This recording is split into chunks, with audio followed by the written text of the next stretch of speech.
নমস্কার বন্ধুরা, তিয়াসাস রেসিপিতে সকলকে স্বাগত জানাই। আজ হাজির হয়েছি এক দুর্দান্ত স্বাদের টেস্টি ও মুখরোচক নিরামিষ কুমড়োর রেসিপি নিয়ে, যেটা গরম ভাতের সাথে খেতে দারুণ লাগে। কেউ কুমড়ো পছন্দ করুক বা না করুক, আশা করছি এই রেসিপিটা সবারই ভালো লাগবে। আসুন তাহলে দেখে নেওয়া যাক এই দুর্দান্ত স্বাদের মুখরোচক নিরামিষ কুমড়োর রেসিপিটা বানানোর জন্য এখানে আমি 500 গ্রাম মতো পাকা কুমড়ো নিয়েছি। এবার কুমড়োটাকে আমি মাঝখান দিয়ে কেটে নিচ্ছি। তারপর ভিতরের যে বীজ অংশটা আছে সেটাকে ফেলে দিচ্ছি।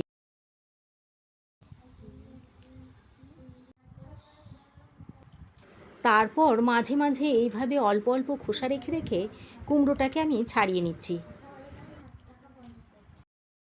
এখন ভিতরের অংশটা একটু চেঁচে ফেলে দিচ্ছি। কুমড়োগুলোকে ভালো করে পরিষ্কার করে আবারও একবার ধুয়ে নিয়েছি। তারপর কুমড়োটাকে দেখুন এইভাবে পিস করে নিচ্ছি। কুমড়োগুলো খুব বেশি মোটা বা খুব বেশি পাতলা করে কাটবো না, একটু মাঝারি মাপের করে কুমড়োর পিসগুলোকে কেটে নেব। সব কুমড়োগুলো কাটা হয়ে গেলে তারপর কুমড়োর পিসগুলোকে আমি একটা প্লেটের মধ্যে তুলে নিচ্ছি।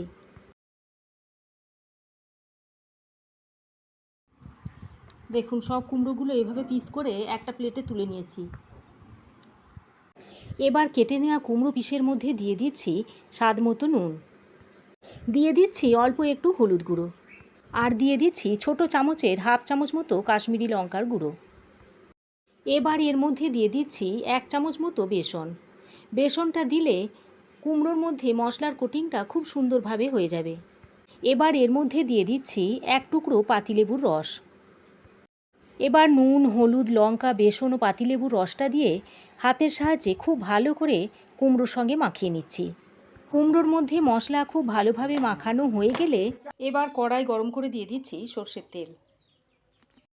এবার এই গরম তেলের মধ্যে ম্যারিনেট করা কুমড়োগুলোকে ভেজে নেব।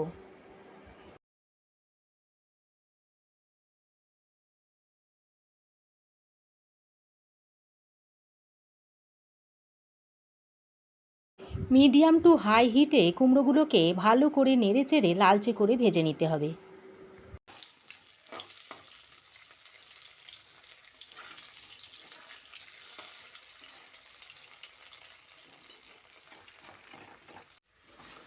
দেখুন কুমড়োগুলো লালচে করে ভেজে নিয়েছি। এবার কুমড়োগুলোকে তুলে নিচ্ছি।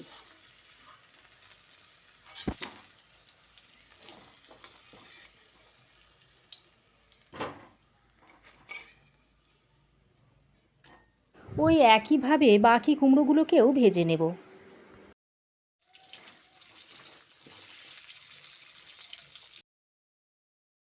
ওদিকে কুমড়োটা ভাজা হতে হতে আমি এদিকে 1 টুকরো আদা ও একটা কাঁচা লঙ্কা থেতো করে নিচ্ছি। এদিকে দেখুন বাকি কুমড়োগুলোও ভাজা হয়ে গেছে, এগুলোকেও তুলে নিচ্ছি। কুমড়োগুলো ভেজে তুলে নেওয়ার পর যে বাকি তেলটা ছিল তার মধ্যে দিয়ে দিচ্ছি 1 চামচ কালো জিরে, আর সঙ্গে দিয়ে দিচ্ছি একটা ফাটিয়ে নেওয়া শুকনো লঙ্কা। এবার যে আদা ও কাঁচা লঙ্কাটা থেতো করে নিয়েছিলাম সেটা এর মধ্যে দিয়ে দিচ্ছি। তারপর আদা ও কাঁচা লঙ্কাটা দিয়ে কয়েক সেকেন্ড ভেজে নিচ্ছি। কিছুক্ষণ আদা ও কাঁচা লঙ্কাটা ভেজে নেওয়ার পর এর মধ্যে দিয়ে দিচ্ছি একটা ছোট সাইজের কুচানো টমেটো। টমেটোটা দিয়ে তেলের মধ্যে কিছুক্ষণ ভেজে নিচ্ছি।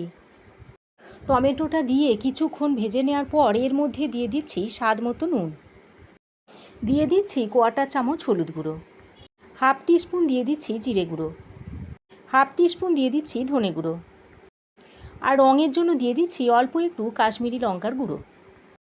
এবার সামান্য একটু জল দিয়ে মশলাটাকে খুব ভালো করে কষিয়ে নিচ্ছি।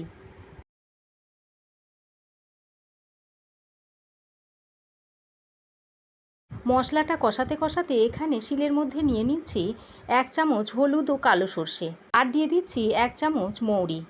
তারপর অল্প পরিমাণে জল দিয়ে বেটে এটাকে একটা এইরকম মিহি পেস্ট তৈরি করে নিয়েছি।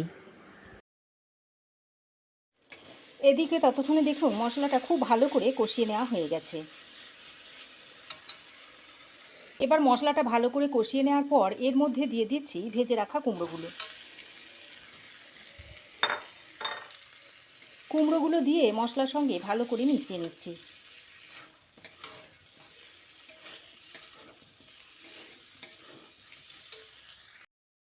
কুমড়োটা কিছুক্ষণ ভালো করে নেড়েচেড়ে নেওয়ার পর এর মধ্যে সর্ষে ও মৌরি বাটাটা দিয়ে দিচ্ছি। সর্ষে ও মৌরিটা দিয়ে কুমড়োর সঙ্গে ভালো করে মিশিয়ে নিচ্ছি।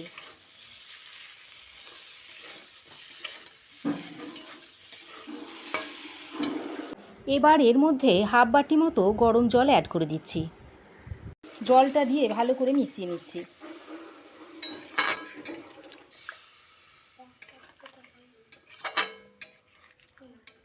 এবার এখানে সামান্য পরিমাণে চিনি দিয়ে আরও একবার ভালো করে নেড়েচেড়ে নিয়ে ঢাকা দিয়ে কুমড়োটা সেদ্ধ হওয়া পর্যন্ত অপেক্ষা করছি।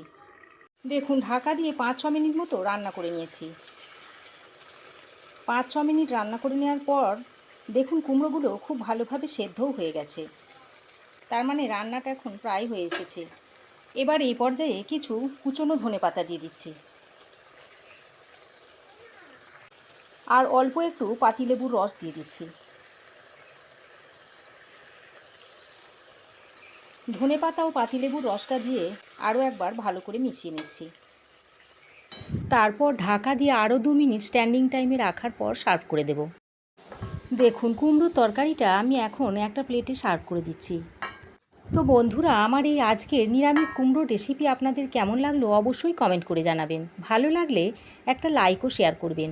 পাশে থাকা বেল আইকনটা অবশ্যই প্রেস করবেন। আর আমার চ্যানেলে নতুন বন্ধু হয়ে থাকলে প্লিজ চ্যানেলটা সাবস্ক্রাইব করার অনুরোধ রইল। আজ এ পর্যন্তই। আবার দেখা হবে নতুন কোনো রেসিপি নিয়ে নেক্সট এপিসোডে। সে পর্যন্ত ভালো থাকবেন, সুস্থ থাকবেন। ধন্যবাদ।